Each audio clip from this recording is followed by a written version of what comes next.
అంటే అకారము, ఉకారము, మకారముతో కూడిన ఓంకారమే శివలింగం.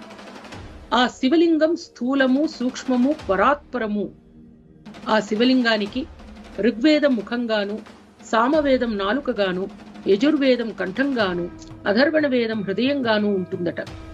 బ్రహ్మ, విష్ణు, రుద్రులు సృష్టి స్థితి లయలు చేస్తూ ఉంటారు కాబట్టి శివుడు తిరోధానాన్ని, అనుగ్రహాన్ని కలిగించేటువంటి లింగ రూపంలో ఉంటారు.